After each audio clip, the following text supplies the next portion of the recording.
Yeah. Okay, There we go. Now we're going here got it. with welcoming conservative mama to the Ken Matthews Report after minutes of something that the audience didn't see, and that was me, like not being able to press all the right buttons. But anyway, so welcome to the show, Well, thank you.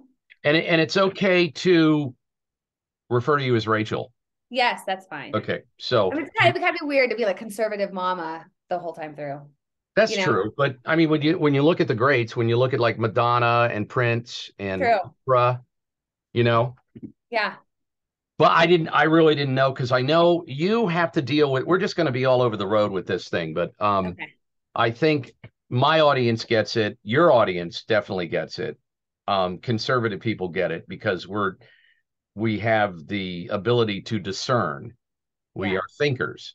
So, this is kind of risky for you, you know. Yeah.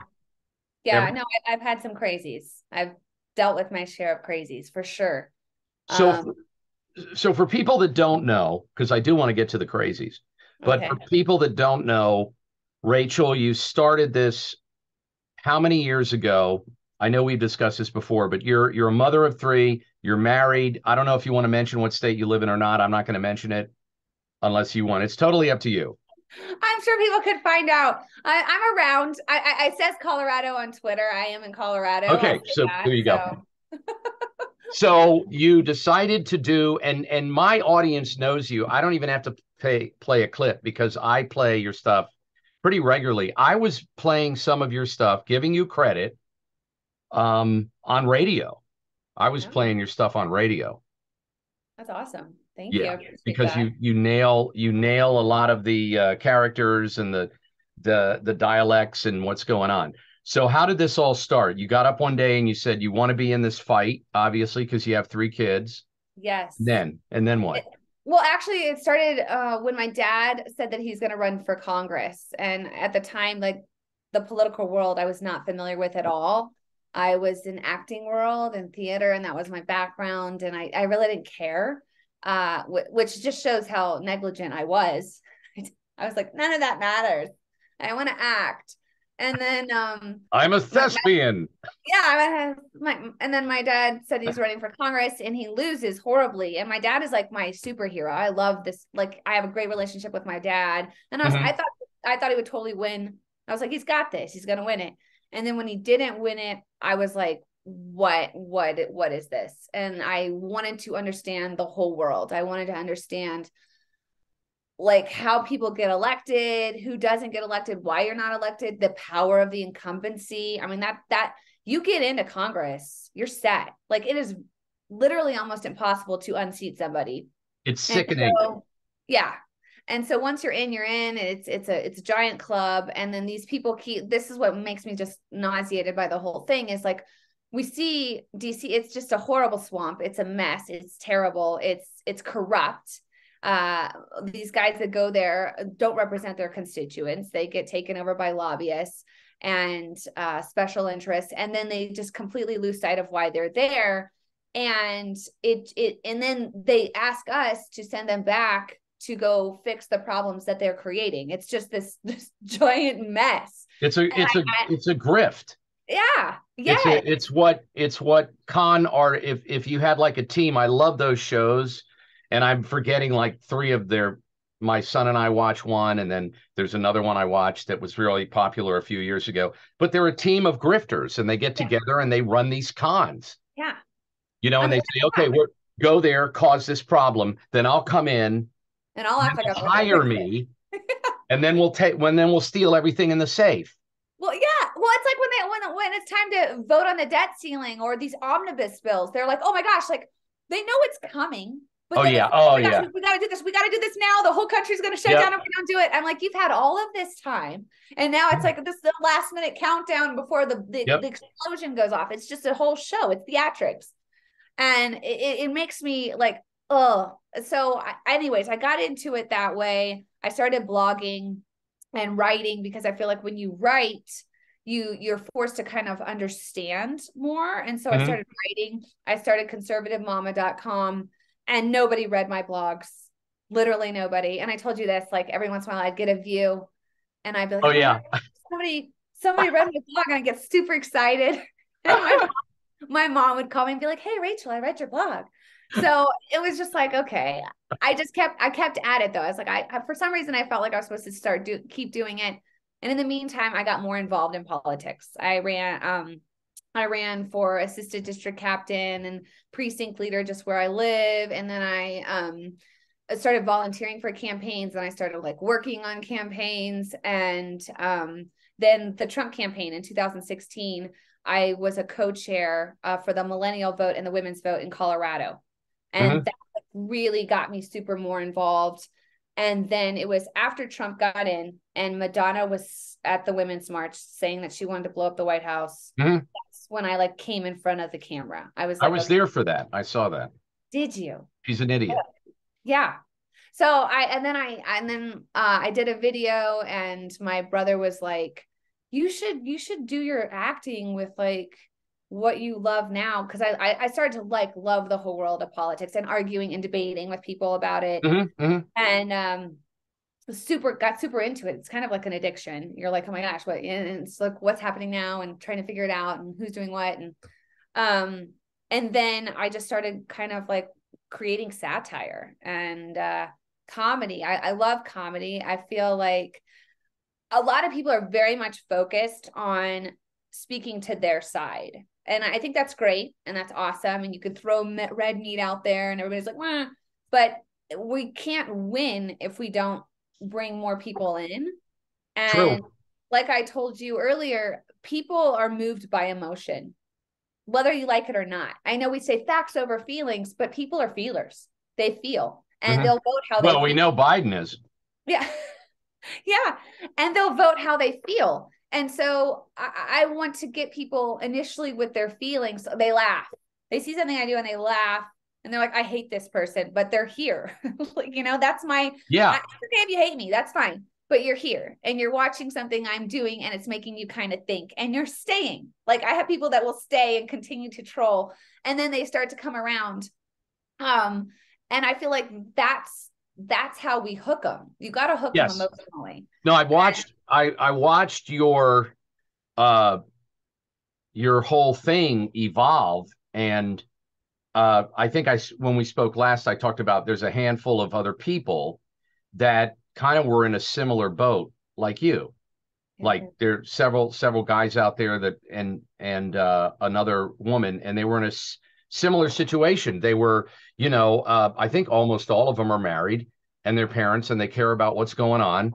And then they started to do, you started out as a straight person. You wanted to be a straight, I'm just going to blog, talk about politics, and that's the toughest thing to do, because there's so many people that have been doing it before us. Right. So it's kind of like, that's why I like to be a smart ass. I like smart assery. I think that's how you make a point. Right. I think when people are laughing, that it freezes the whole combativeness of what's happening. And you obviously have that same, but I watched, and people just start all of a sudden, you've got to have 40, I don't know what you have now on YouTube, but it's tens of thousands of followers. Yeah. Well, I mean, not YouTube. I think my biggest following is on Facebook. Facebook, you have a huge following. I'm trying to grow. Yeah. But it's. And you can brag about that. I was kicked off Facebook, but you should brag about your Facebook thing.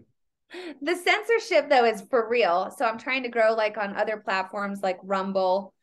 And where else am I? That's more, I am on Truth Social, but not a lot of movement there. So I don't know. I don't know what's going on over there. Yeah. I don't know what this is. I can't figure it out. Yeah, I can't either. So I don't know. I thought, man, because I'm like Mr. MAGA, and I thought for sure, and something's going on. I don't know what's happening. Yeah. So, but yeah, reach that person that's like, they can see Biden and they're like, but they're not too sure about the other side. Well, then get them to emotionally engage with the other side, and then they can start to see it. Like that's when people, and I had a lady write me on Instagram. It's probably still up. I think she wrote me last night, and I did actually a serious piece, which was really freaky. You've Right done during several. yeah, right during COVID, I was this very straight, crazy-eyed person talking about for the greater good.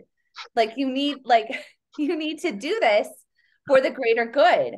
And I was like, you need to get this shot. It's for the greater good. You need to stay in your home. It's for the greater good. And Right. it was like kind of like do this, do this, do this. You need to get, you need to go to this camp because you're not participating, you're not I cooperating. remember that one. And it's really creepy and eerie. But she goes, that video, she wrote me and she said, it changed my life. She goes, I couldn't see it until you did that. And Good I for saw you. it. And she goes, and suddenly I saw it. Suddenly I was like, oh my gosh, that's what's happening. And it's so funny because I am a Christian, and I was praying about it. And like, literally, I feel like God just gave me that idea because I was like, I could see what was happening. Mm-hmm. But I was looking at other people that were like really scared, and they were like, oh my gosh, caught up. And I was like, no, no, no. I was like, that's not what's happening. I was like, this is all about control.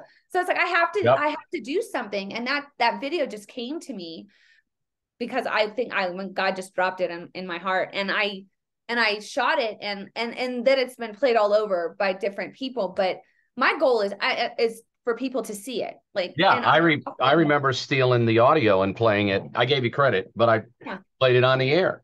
yeah, And people were like, who was that? And see, that's something we have on our side that I don't think a lot of leftists have. They don't have a lot on the left. There's not a lot of critical thinkers, you know, yeah, going to the drag queen library thing. yeah, It's just yeah. there's not. No. But you go to you see a bunch of conservatives at a you know a school board meeting, and they Mm-hmm. get up and then they speak as brilliantly as any analyst does on television. These Right. parents, I Right. have this thing where I talk about the power of the parents. It's just so nice to see parents awake now. Yes.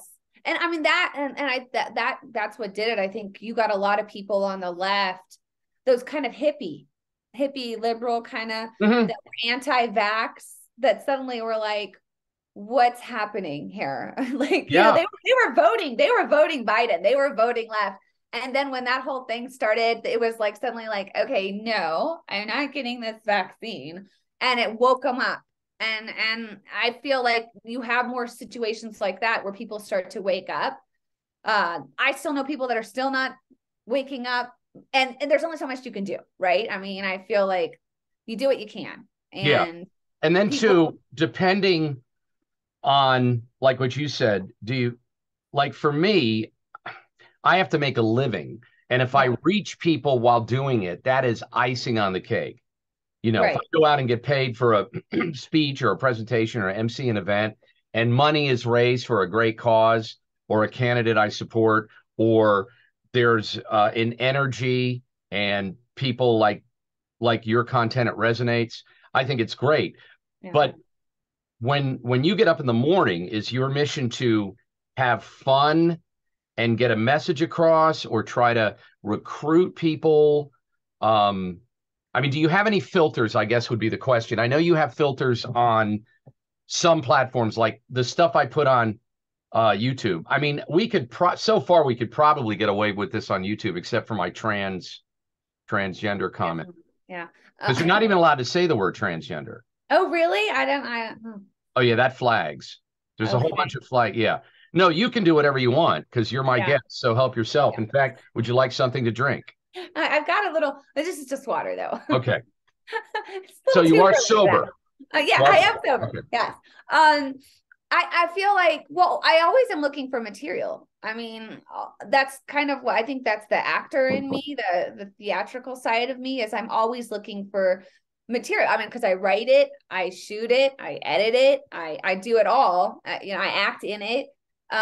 So I'm always looking for content. And so I'm always combing through looking for a story. For instance, yesterday, when I woke up in the morning and read that Moms for Liberty was being flagged as a terrorist group, I thought, this is absurd. I was like, this is an absolute absurdity, but there's comedy of the absurd. Oh So my God. I said, Yeah. there's so much right there for me to work with. So having the kids home, I was like, oh my gosh, you guys, I've got an idea.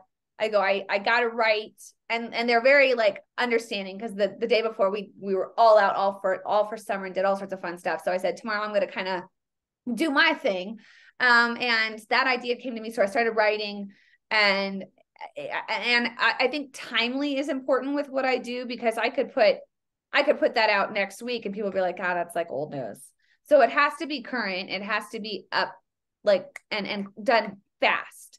And so that's important to me, unless I'm doing something like that is a longevity piece where it's not some type of historical reflection. Yeah, or like a feeling or emotion. I do have one that I've written that I want to shoot here soon, just to Christians, because I feel like Christians right now are like, what do we do? Like, what's happening? Like, just a message just to them, and it's more serious. And that's more of like it doesn't matter when it really goes out, because it's not like a current news timeless piece. Yeah. Now, what you did, and I think I shot you an email. I thought it was brilliant. Sometimes you just get me cracking up, because you go to the edge and then you push a little further, and that's what smartasses like to do. But you don't do it with vulgarity. You don't do it with hate. And see, that's something that I think that's part of your secret sauce. It's not, there are some people out there that do some funny monologues, but you can't play it for your grandmother, and if the kids hear it, they got to cover their ears. Right. But you don't do that. And I tend to stay away from that. Every now and then I'll slip up with something because it's a podcast.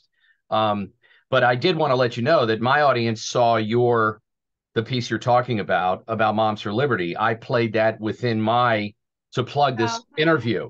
Yeah. So hopefully hopefully I can exploit your talent and get some viewers. There you go. Viewers. Yeah, that's fine. That's the whole point. Do what you got to do. I think for me, especially in this world, you have to have empathy for the other side, which is just crazy, because people are like, why? We hate them, but we don't. Like, I don't hate them. You're right. I don't hate anyone, like, really. And I do have family members that totally don't align with anything I align with. And I have empathy for them, because they're more emotionally led, and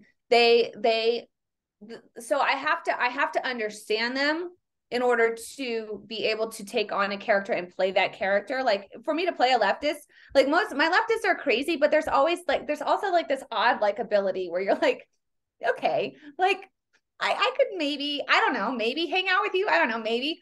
So you have to have some empathy for the character you play.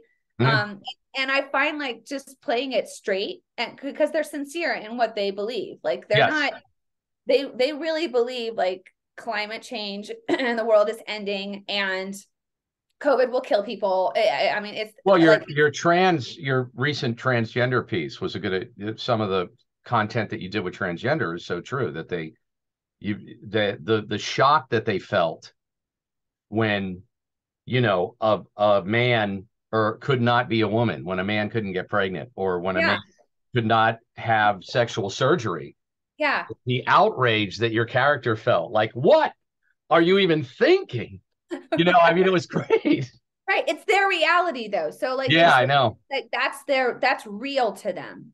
And I think, like, sometimes we approach it like, oh, they're crazy. To us, they're crazy, but they believe like we believe in what we believe in. They believe in. Right. They're all in. And a lot of that, like, I feel like to them, like, government has become like a religion to them. Their faith is in government. Their by design. Like, so that's their religion. And when you don't have a faith, like, I could understand how you would cling to that and defend it. And it's your everything. And anyone that tries to take, hurt or attack it, you're like hostile towards. So I don't know. That's kind of. Well, you brought up the empathy thing is so critical. Compassion, all these elements that I think exist in the conservative world. That world of, if someone's hurting, you help them. You don't open their wallet to see who they voted for. Right. And that's the Christian world. And I want to bring that up because you spoke of your Christianity before. In fact, you did a very personal piece a while ago, like less than a month ago. It was you. It was not a character. It was just Okay. you updating us. Do you remember that, or were you totally stoned? I did. I just threw that out there. She doesn't use drugs. Why is it tight? No, No, she doesn't use. I'm just joking. when I went live, yes, probably. Yeah, I remember that. And Yeah. so here's what I'm seeing as a Christian, a dad with two sons. I've been married. By the way, I was married 33 years. I think was it last week? Wow, that's awesome. Yes. We locked up the guns. We got through it. But I think that's one of the reasons I've been married so long is we're armed. Yeah, there you go. Just in case. But what did Reagan say? Mutually assured. I mean, this is so dark now. It's getting so dark. But look, everybody's nice on a gun range. Right now. And, ladies, when you get married, you ask your man to buy you a handgun, learn how to use it. And I'm telling you, arguments never escalate. It's true. True. But what I see is the Democrats. Well, let me rephrase that because we're trying to be empathetic. Right. The left and the government are pretty much all on the same side, and they're exploiting our churches. Mm-hmm. And now you have all this weird stuff being filtered through and used through the church. So now you're being told as a Christian, if you don't accept Father so-and-so who has boobies or whatever, you're not Christian. If you don't accept the drag queen reading the Bible to the students at the nursery class, this is all serious stuff. This is going on in churches all over the country. They're flying the gay flag, and they're talking about what we need to be doing in Ukraine in church. Right. What is that? Well, but I think, who was it? Some communist from Russia mentioned that the churches will be infiltrated, specifically Catholic churches they went after. And I think they've really succeeded. When you look at a lot of these Catholic churches, they have tons of woke priests, tons of woke ideology being pushed, and also just in your Protestant as well. And it's by design. It's by design. But what I would say is you have to stay close to the Bible. You have to know your Bible. You have to know what's in it. Because, even Jesus warned, he goes, even the most elite among you will be deceived if you don't know. Because these people are they're snakes, right? They're vipers. They're like the Sadducees and the Pharisees, like all caught up in, ideology and words, and they're there with an agenda. And so you have to be very careful about whose teaching you're sitting under. And also with all this stuff, because I've heard this recently, well, Jesus never talked about homosexuality, or Jesus never talked about any of that stuff. Jesus is part of the Trinity. Okay. He has been with God, the Godhead, the Holy Spirit, the three of them, since the beginning. So, and they're in unison. So they operate in unison. So what God said in the Old Testament doesn't just suddenly change. Jesus was in unison with him at that time as well. Now, we don't live under that covenant because Jesus came and brought us a new covenant. And now that we're under that new covenant, that we are able to be forgiven for our sins, and because we can't live up to the law. Like, you cannot, if you tell a lie, the 10 Commandments, you slip up, people slip up. We're imperfect people. Mm-hmm. But when you walk in sin, that separates you from the glory of God. Jesus always was saying, when he came in contact with sin, he'd say, go and sin no more. You don't stay in the sin. That's separates. Exactly. So true love pulls people out of that. It doesn't push people deeper into it. And see, that's where the Christianity whole thing has gotten twisted, because a real Christian says, hey, I love you so much to tell you to get out of that, because mm-hmm. that's going to separate you. It's going to mess you up, and it's going to cause you to distance yourself from God, who loves you so much. So that needs to be the approach. It's not like love is love. Their love has become so perverted. It's not real love. Real love is honest and truthful, and it gets people out of the darkness and brings them into the light. So I couldn't agree more on that forever. What's that? I could just start preaching on that. Well, no, I can tell you're in the Word and you're in the Spirit, and I love it. I love it. Yeah. And there's not enough of people being in the word and in the spirit in public, because that's another thing that, look, I did 42 plus years in corporate radio, and I worked or lived in 12 different states during this time. And I had the honor of filling in for Rush, Yeah. and Rush never had a problem talking about God Hmm. and the blessings of the I love that. country. Yeah. And that's what attracted me to Hmm. him as a performer, because I Hmm. was a listener first. I used Yeah. to do top 40 radio, and I used to even talk about God on top 40 radio. I had no trouble saying Merry Christmas. Hmm. And, we used to do this thing, Happy Birthday, Jesus. Yeah. What do you buy Jesus? He's so hard to shop for. New sandals, Yeah. There you go. Crocs. Would Jesus wear Crocs? Heck no. I don't think so. No. Maybe if he was Probably working in the ER, maybe. But anyway, so I always worked this in, and then I'd get off the air after I did a top 40 show. I did mornings for 25 years around the country. And I go to my car to eat lunch, and I'm listening to Rush. And not. that's what's resonating with me. That's Yeah. how I got plugged into the political stuff, Hmm. because that happened long before I was a dad. Right. And so I Well, I I told worry. What's that? no, I was just gonna say I told you like I heard about you from listening to Rush. I am the Rush baby. That's me. And you, I just want to say this to the audience. You were my favorite.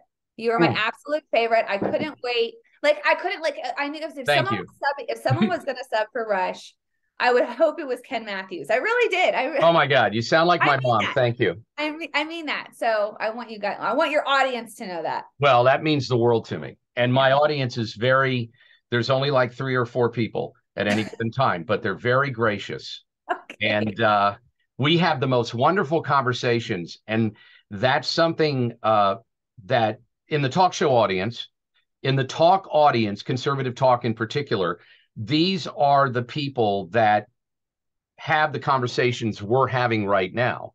Yeah. And I could tell from your content that this is a person that when we have a conversation, you're not going to be at a loss for words because of your passion for Christ, your love of America, your family, whatever. You're not going to be at a loss for words. Yeah. And there's so many people in our audiences and in your audience too that you are resonating with them at this time. It's so necessary where we are as a country right now. There's Well, just we've not never enough been people. Yeah. right, and we've never been here. And when because and I love my husband because he's an eternal Well, optimist. that's nice. He's like everything's gonna be fine. I'm like, really? Have you looked out? And he's like, it's fine. We've been here before. He's like, it's okay. Like because he's a little bit older than I am, and he goes when he was a kid, they'd have to like hide under desks and stuff because the Russians were coming. Okay, And so he's my age. yeah, he's older, Yeah. and he's like, and I'm like, um, okay. I go, and I do agree, like the pendulum swings, but I Yes. don't. We've never been here with like AI. Oh That's yeah. something like on my radar. How fast is this going to advance? What's it look like 10 years from now? You start to see, and it's sad and it's heartbreaking to watch America no longer be like this dominant world leader. You're starting to see China emerge. You're seeing the unification of, I mean, Iran and Saudi Arabia. What is that? And then you see Russia. It's just like there's a lot happening, and I think in this day and age, it's easy to get concerned or to get worried. But I Mhm. do come back to God put us here for this time, and it's an honor to be here for this time. It really is Yes. because you're Yes. starting to see things starting to come into play that were spoken that could possibly come into play when I was reading revelations of 10 years ago, and somebody would talk about how everyone's going to take this mark, and if you don't take this mark you can't buy or sell. I was like, that's Yep. crazy. I mean, like, how could that even come into being? Like, who? Yeah. And then you can see that with the COVID stuff, everybody Yeah. having to have their documentation and It's just so it's funny that you say that. My wife her background is more Bible based. I was raised as yeah. a Catholic, and Okay. I am now a more, I'm not a practicing Catholic. I haven't been for many, many years. That's my husband. He was raised Catholic. But I'm a Christian, and I Yeah. learned some. I learned the what I loved about Catholic school. Uniforms were awesome. Loved it, and God being involved in things from a young age, like having to go to mass during the week and having and knowing. I think one thing about Catholic school that I learned, I don't know if it's different now. Do your kids go to Catholic school or no? They don't go to Catholic school. Okay. No. But one thing I learned in Catholic school is like you could never wear pajama bottoms to school. No. Like you do now. Like you do college. Well, no, my kids are in uniforms. They're in uniforms. So they are in uniforms. Yeah, okay. Yeah, they're in uniforms. They're you can in never uniforms. do that. So I was like 10 years old and I knew how to polish my shoes and tie my black lace-up shoes with my black belt, my blue pants, my white shirt, my tie, and my blazer, and to shut my mouth in church. Now we have an entire generation. They show up in pajama bottoms. We're seeing 4 inches of butt crack. They're wearing flip-flops, and they talk through a presentation. And I used to teach college. So I'm describing some of my students who now will hunt me down and kill me. Well, I think a lot of people have lost the reverence of God. Well, for everything. Yeah. Like, I mean, and not to get too deep here, but when you start to read about like what is coming, and not to get too weird for your audience, but like God is righteous, right? In order for him to be righteous, he has to judge. He cannot be righteous without judgment. And he is the same God that he was in the Old Testament that he is in the New Testament. I know. I love it. We've kind of made him our buddy and our best friend. Oh, yeah. So like terrifying. Listen to you preach. I love it. But he is terrifying. No, I love I love it. My audience is completely fine with this. And that's how churches are like, well, if we get too judgy, we won't raise enough money or we'll lose church members if we start saying, hey, men, don't cheat on your wives. Yeah. We may lose somebody. Right. It's what's going on with the church. Right. I think we're at a point now where people are hungry for the truth. Like I mentioned with that What is a Woman documentary by Matt Walsh. Brilliant. It's presenting truth. And it's not being forced, it's not being pushed, and people are watching it. They're like, well, what is going on here? And why is this happening? And trying to understand and trying to get to the bottom of it and wanting truth. I go to a church, and I just started going there about 9 months ago because of just a bunch of other stuff with COVID. And I was like, I got to go someplace else. So go to this new church, and this guy is totally preaching like the word. He's talking about sin. He's talking about, you got to get right with God, talking about like cultural issues, just totally coming. And I was like, and this place is packed. And I'm thinking to myself, wow, like I would think would be so offensive to so many people that they would be getting up and leaving. And yet this church is growing. I think people that are hungry for the truth are like making their way to find it. Like, and they want it. And it's hard to hear sometimes. The truth cuts, the truth offends. If you're not being offended, you're not hearing the truth. I mean, so it convicts, right? Like there's conviction. Yep. I'll be sitting there and I'm like, oh, I need to do that better. Or I need to work on that. I don't have that right. And that's a good thing. That is a good thing. We're on our way to becoming better.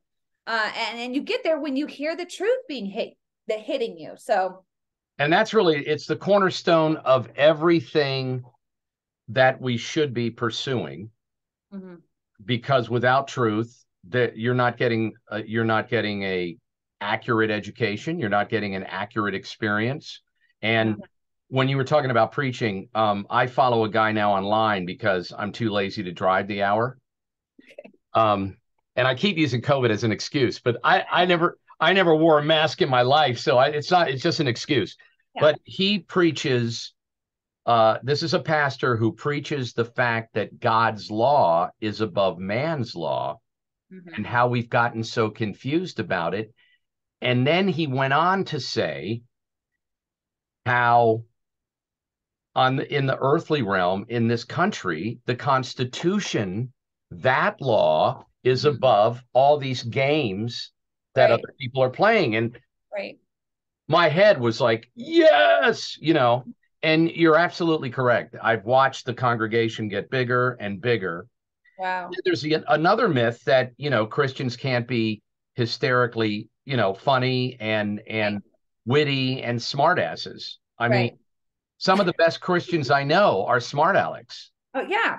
Well, I mean, and humor comes from God. Like we're created Yes. in His image. He has a sense of humor. He enjoys laughter. Well, look at what he So, made. Look at what he created. He's got to have a sense of humor.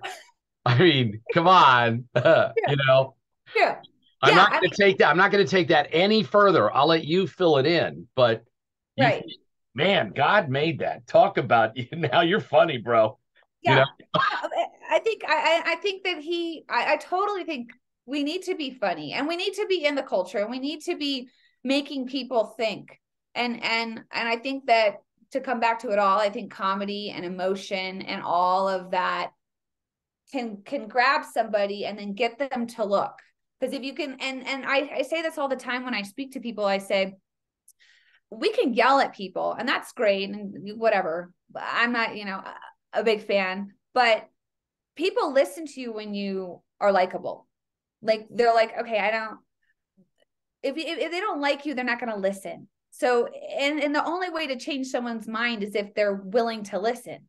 Because if we're not listening, then no one's going to change their mind or their point of view or their opinion or come over to your side and vote how you want them to vote. Like they got to like you, right? So be likable, be kind, be funny, be witty, and kind of pull them in that way. And then you can start to throw the facts at them and the data and all that stuff, but hook them that way. That's kind of my motto. This was such an enjoyable interview. I'm out of words to describe it. I hope you're going to come back on. Of course, yes. And I can tell you right now, just because I read all my letters and emails that I get, and you have resonated with so many of my listeners, especially when you talked about the greatness of God, because we talk about that a lot on the show.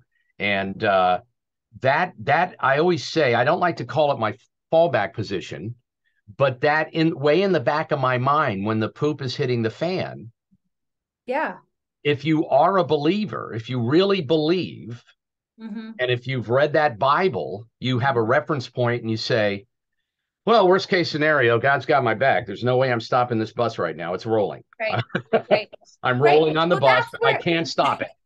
Yeah. And that's where the peace comes in. Like there is that peace that passes all understanding. It's like, I don't get it. And I can see where a lot of this is going to lead if it's not stopped. And if it doesn't stop, then I'm like, okay, God has us. And the story ends well. Yes. And when all is said and done, it's a good ending. It's a little rocky, it gets a little bumpy, yeah, but it ends well. So that's kind of my perspective at this point. I'm like, well, tell my viewers where they can hear you and see your comedy other than just me bootlegging it.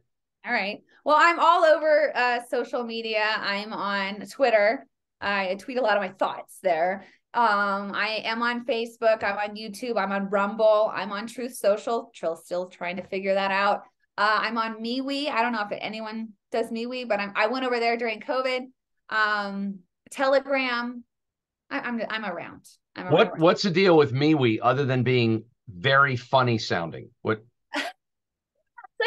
It's like a Facebook kind of like, it's like a kind of like Facebook in style. Yeah. And when I was getting heavily censored on Facebook and I was like, oh my gosh, like, are they going to just shut me down? I went over, someone's like, have you been on MeWe? And I was like, no, I haven't. So I went over and signed up and no, but I have to take a MeWe. I can't hold it anymore. I got a MeWe now. Anyway, I'm so glad you came on. I want to have you on regularly. Yeah, let's do it. Because I think I just, it's such a fresh perspective, and you truly have a talent and a gift, and I'm glad you're on the conservative side and you care about the country, because we just need more people like you. Yes. Well, thank you so much, Ken. I appreciate it. I keep doing what you're doing, and I like I said, you're one of my favorites. So well, thank you, and we're definitely gonna do this again. Sounds good.